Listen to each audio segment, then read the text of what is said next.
મહીસાગર જિલ્લાના લુણાવાડામાં એક ખેડૂતના ખેતરમાં 8 ફૂટનો મગર અને 10 મગરના બચ્ચા મળી આવતા અફરાતફરી મચી ગઈ હતી. વન વિભાગને જાણ કરવામાં આવતા વન વિભાગ દ્વારા રેસ્ક્યુ કરવામાં આવ્યું હતું. મહીસાગર જિલ્લાના લુણાવાડા તાલુકાના નાળના મોવાડા ગામે આવેલા ખેડૂત કાંતિભાઈ ધોળાભાઈ માછીના ખેતરમાં એક મસ્ત મોટો મગર જોવા મળતા ખેડૂત સહિત ગ્રામજનોમાં ભયનો માહોલ સર્જાયો હતો. ખેડૂત કાંતિભાઈએ તાત્કાલિક આ અંગેની જાણ વન વિભાગને કરતા Lunawada range forest officer SS ગામિતના માર્ગદર્શન હેઠળ વન વિભાગની ટીમ ઘટના સ્થળ પર દોડી આવી હતી. વન વિભાગની ટીમમાં સિગ્નલી રાઉન્ડના રાઉન્ડ ફોરેસ્ટર ગૌરીબેન હઠીલા, સમીરખાન પઠાણ, વિષ્ણુભાઈ પૂજારા, જીવરાજભાઈ ગઢવી અને વીનાબેન પગી સહિતનો સ્ટાફ સ્થળ ઉપર પહોંચ્યો હતો. ટીમે ખેતરમાં તપાસ કરતા આશરે 8 ફૂટ લાંબો મગર મળી આવ્યો હતો.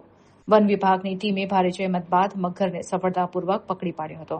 આ દરમિયાન ખેતરમાં તાજા જન્મેલા મગરના 10 બચ્ચા પણ મળી આવ્યા હતા. વન વિભાગે તમામ બચ્ચાનું પણ સફળતાપૂર્વક રેસ્ક્યુ કર્યું હતું.